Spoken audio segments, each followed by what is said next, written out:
Revolutionizing Breakfast. The Amazing Story of Henry Parsons Crowell and Quaker Oats.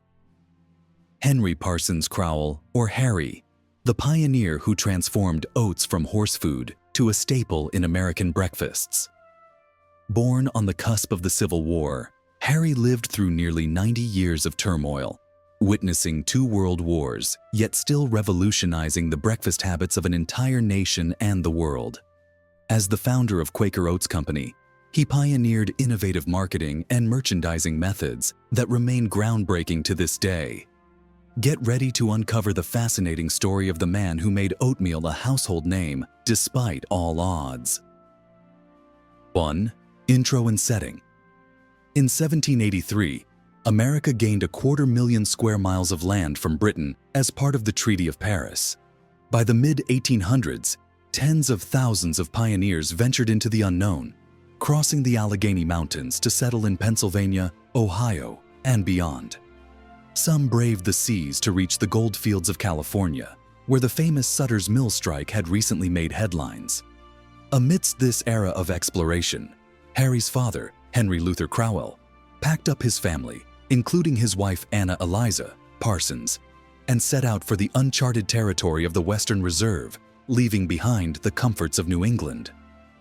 In 1854, Henry Luther Crowell, at similar time as the Rockefellers, parents of John D. Rockefeller, arrived, also moved to Cleveland, Ohio, a city founded by General Moses Cleveland 50 years earlier. He partnered with John Seymour to dominate the wholesale shoe market. As the Civil War raged on, Henry's business boomed, supplying boots to Union soldiers.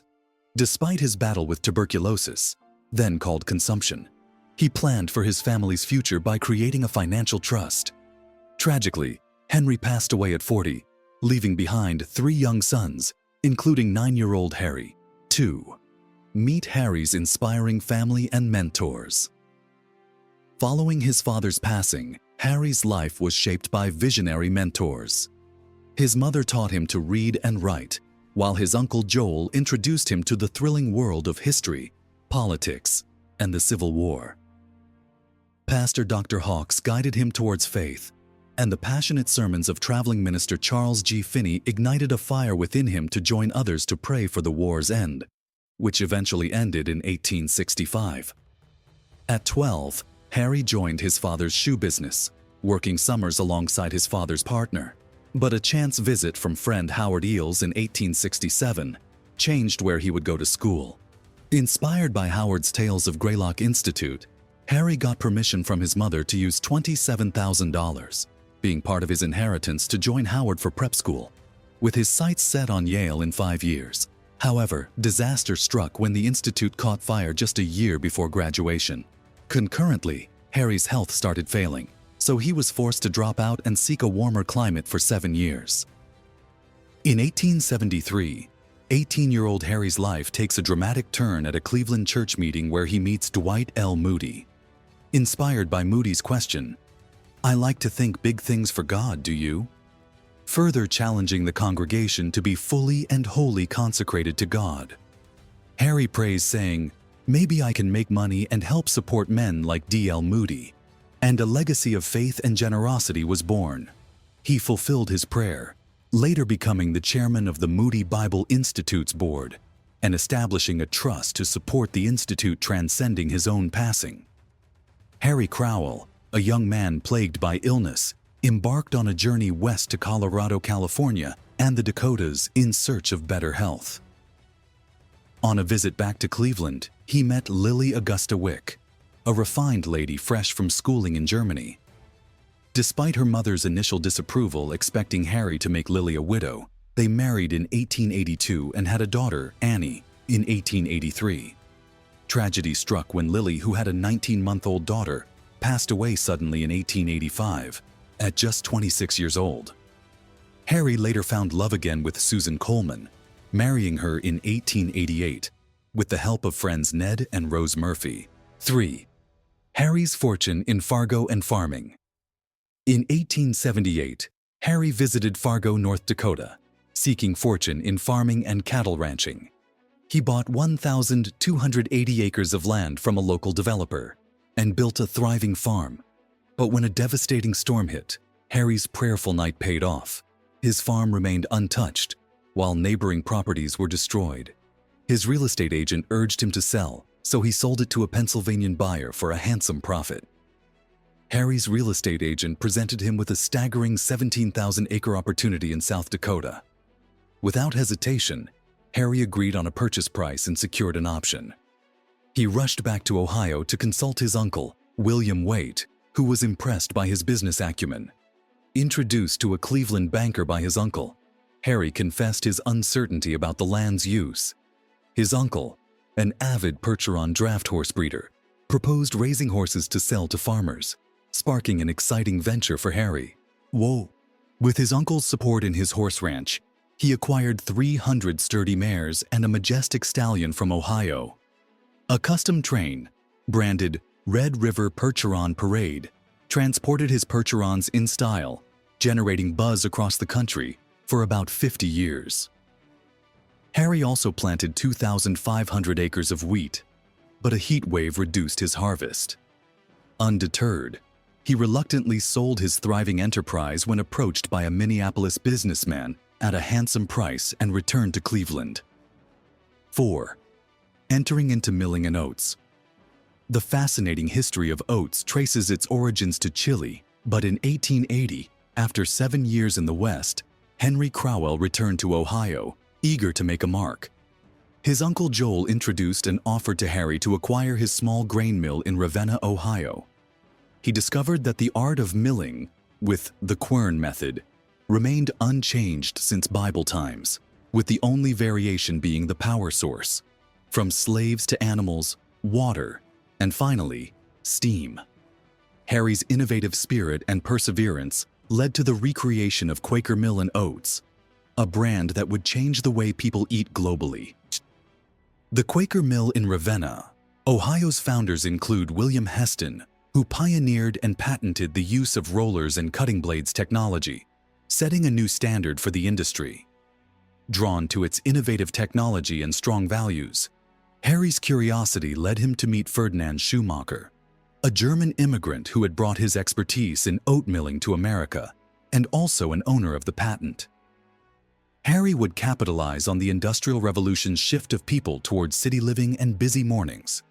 Despite oats' lack of historical significance, even unlisted in the grain stored by biblical Joseph in Egypt's farming, he recognized the potential of Quaker Oats to become a lucrative venture, as recent studies indicated that it has vitamin B1, calcium, iron, and protein. In 1881, 26-year-old Harry acquired from his uncle the Quaker Mill and soon married Lily in 1882. 5. The process of breakfast revolution. Henry Crowell, devastated by his wife's passing, plunged into business partnering with distant cousin Jim Andrews. He and Jim struggled, but Harry's innovative ideas transformed the oatmeal industry. He introduced clean, colorful boxes for individual sales, replacing worms, vermin, and insect-infested barrels as packaging material. Observing business trends of joint ventures and trusts, he formed the Oatmeal Millers Association of Ohio, ensuring stable supplies and fair pricing, with 20 millers joining, except Schumacher's Jumbo Miller. Later, his new wife Susan introduced him to Frank Drury, and they partnered in the Cleveland Foundry Company, developing lamp stoves for urban dwellers. Harry provided capital, Frank managed and sold, making them millionaires years later. The Millers Association was later moved to Chicago, and in 1893, Harry Crowell's innovative spirit transformed the Millers Association into American cereal, with Schumacher later joining to hold 50% of the business. As Schumacher insisted, they changed share quota to base on volume of production. Harry and his friend now held 12% of the new business. As general manager and VP, Harry pioneered celebrity endorsements, sampling products at fairs and train stations, and created recipes like Quaker bread and oatmeal for infants. His bold move, target housewives with Quaker Oats, the world's breakfast ads, proving value during the Depression era. The Quaker Oats brand was born. 6. Crowell is pushed out of his own business. In 1897, American cereal company faced a financial crisis due to high European costs and Harry Crowell's $500,000 ad budget. Seizing the opportunity, Schumacher fired Robert Stewart, and after Harry resisted pressure to sell out, was voted out by the board. But Harry didn't back down. He teamed up with a syndicate group, outmaneuvered Schumacher through strategic stock buying, and regained control. Schumacher was forced to retire at 73, and Harry was voted in as the new president, with Stewart returning as treasurer.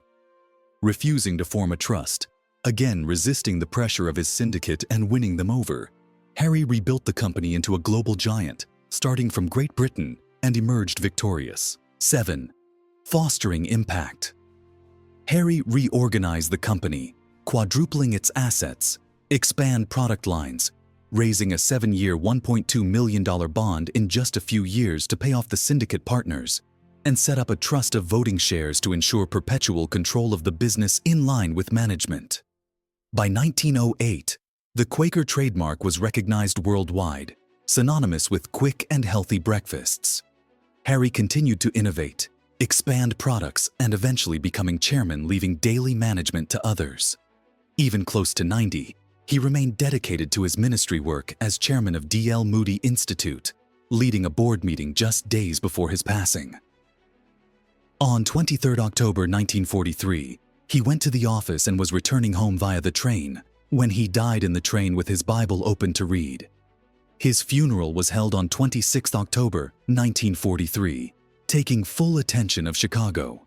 His remarkable legacy continues to inspire, a testament to his unwavering passion and dedication. Against all odds, Henry Parsons Crowell ignited a revolution by unlocking the nutritional power of humble oats, defying skeptics to create Quaker Oats and transform the world's breakfast habits forever. Thank you for watching. Please like and share, and also subscribe for more intriguing videos. Lessons Untold.